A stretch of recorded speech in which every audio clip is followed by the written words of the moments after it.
As many of you know, I've been fiddling with the Japanese version of Phantasy Star Online 2 recently. I had a super fun live stream on Saturday with it over on Twitch, twitch.tv/bluntmate, cross-promotion, yay, nailed it.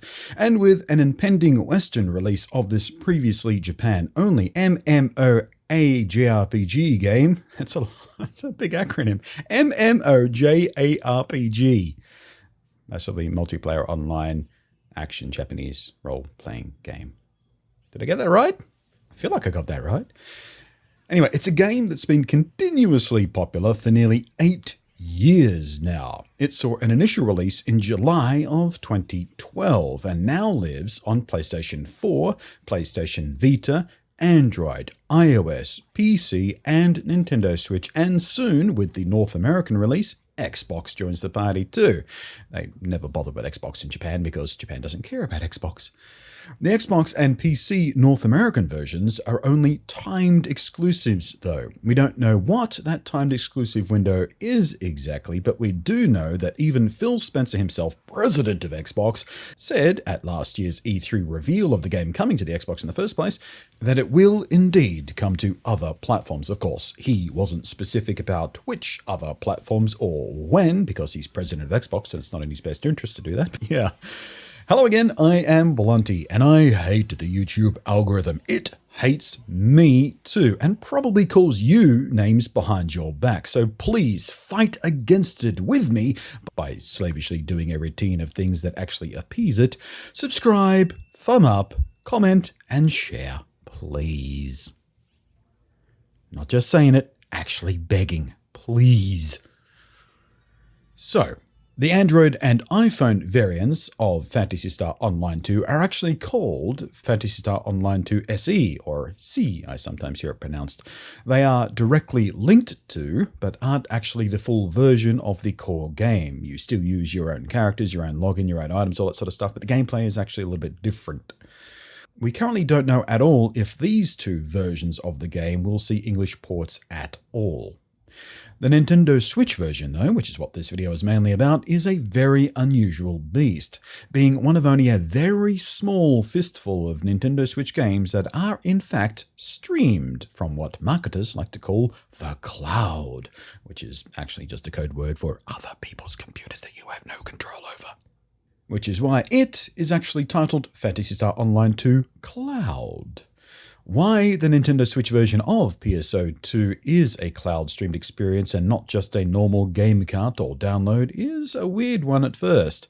You'd think that with a PlayStation Vita version having been around since a year after its original debut on PC in Japan, and in fact the Vita version was the first console version of the game at all to release, that a Switch port would be easy. If it can run on the Vita, it can run on the Switch, right? The Switch is a vastly more capable and more powerful thing than the Vita ever was in every respect. But that actually may be the issue. The Vita's relatively paltry resolution of just 960 by 554 would mean they could get away with highly compressed and low-resolution textures and other space-saving tweaks. But even then, it's recommended to have 32 gigabytes of free space on your Vita to install and play the current patch of Phantasy Star Online 2. Meanwhile, the Nintendo Switch, even if it was just capped at 720p, its handheld resolution, even while docked, you would still need higher resolution textures to account for that, already bloating the size of the install, not to mention that releasing years later they'd have to release it with all the later content patches as part of the base install, something the Vita version never had to do. And with Switch cartridges then, and even currently, maxed out at a mere 32 gigabytes in storage size, a size which apparently is so significantly more expensive to even manufacture than the smaller ones, many game developers have for the past couple of years cut corners to avoid having to use them in the first place, just to save money.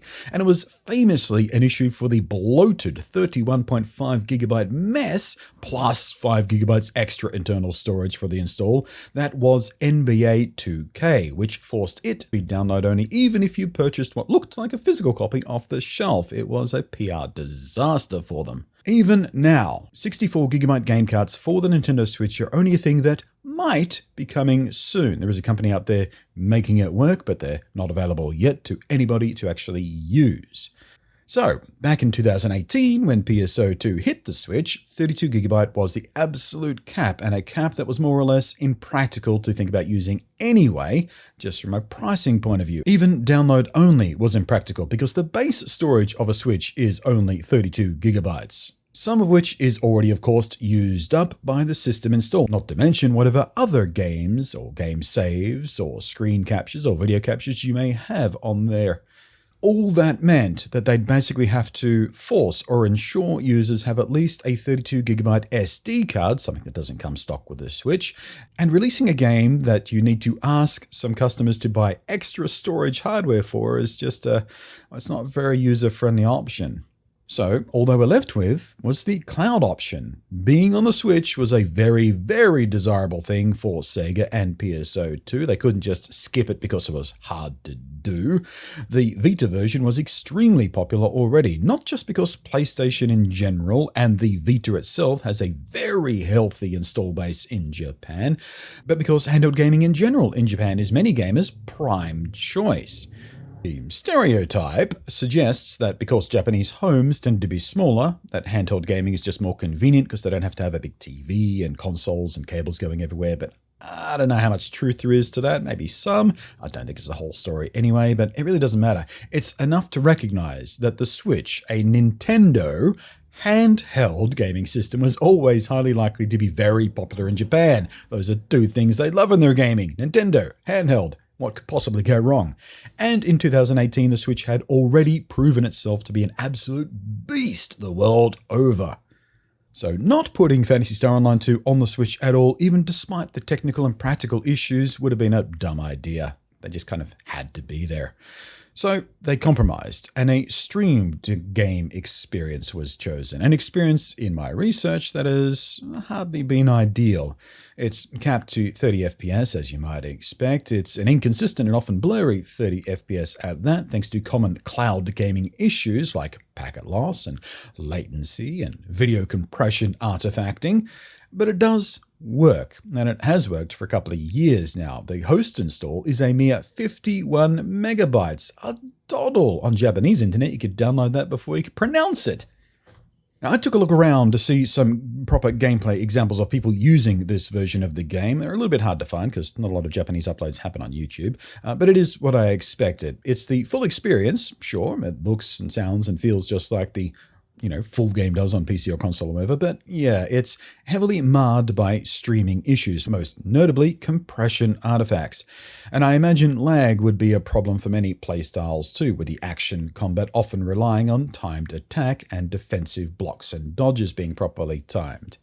I can't really tell you firsthand what the combat experience is like because while it is very easy to simply download the client on my Aussie Switch with a Japanese Nintendo account that I set up at launch for just such occasions, and I can even launch it using my main Aussie Switch Nintendo account, no problem. And I can log in with the Sega ID I clumsily managed to register while trying out the Japanese PC version of the game in anticipation of the North American release. The issues started when I actually tried to play. Over Wi-Fi, the host insisted, thanks to Google Translate on my phone, that my connection was too crappy.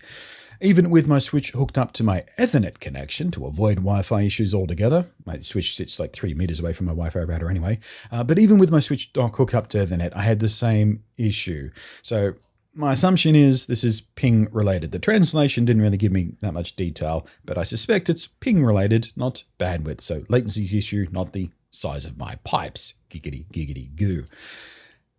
And I do in fact have unusually good internet for an Australian, but no go. I did once briefly get into the lobby before it disconnected me 10 seconds later, and I could already see massive compression artifacts and things from that. More research indicated many English-speaking fans from America and the UK and such have tried this and faced the same issues when trying to play the Switch version from pure curiosity or need or desire, and there doesn't seem to be any reliable workaround to the issue of it just kicking you out because it thinks your internet's not good enough. Oh well, worth a shot. I think we can safely assume it will absolutely come to the PlayStation 4 in the West the very instant whatever exclusivity period Xbox has paid for ends. The PS4 is, after all, where a ton of JRPG-loving Western gamers live. Even for console-based MMOs, the PlayStation 4 is far more popular than the Xbox ever was. The same is true of the Switch, of course. In fact, the Switch has some exclusive JRPG and JRPG-inspired games that are very, very popular.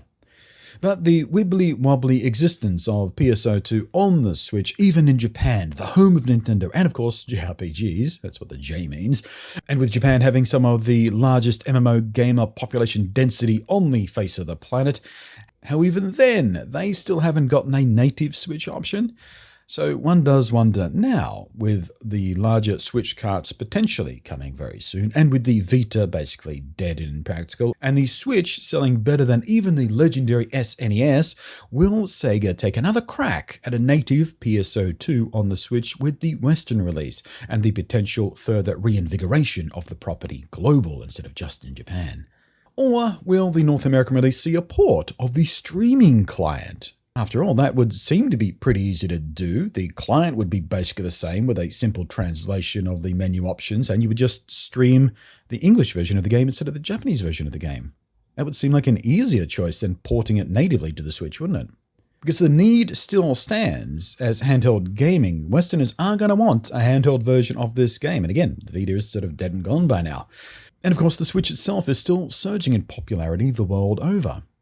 I know in Dauntless, where once it hit consoles, it was filled with PC and PS4 players, with the rare oddity of an Xbox player popping into the party from time to time. Since it launched on the Switch, I am in fact seeing many, if not more, Switch players than I am even PlayStation 4 players when it comes to console people matchmaking into parties. Even I play on the Switch when I'm not in the mood to sit at my desk at my PC to play the game in its fullest glory. And I'd personally love to have Phantasy Star Online 2 on the Switch. I'm very much enjoying my experiments with the Japanese version so far and have large hopes now for the North American release to really dig its claws into me. So even if we only get the streaming version, I guess, worst case scenario, it could still be very useful and very fun in a practical way for the non-combat activities the game has, the social stuff and the general character maintenance stuff, the weapon upgrades and the tool upgrades and sort of decorating your room and hanging out. And there's still plenty of usefulness, even if the streaming nature counts it out as a pleasant combat experience as an Australian trying to connect to surely the North American streaming service if and when such a thing ever happens. But what do you think? I'd imagine it'll depend on just how successful the Western release is. Fingers crossed it is wildly successful and we get a native Switch port. But until then, I've been spending many hours already in my chair here at my desk playing the PC version of the Japanese release. And I'm expecting to do the same with the North American release.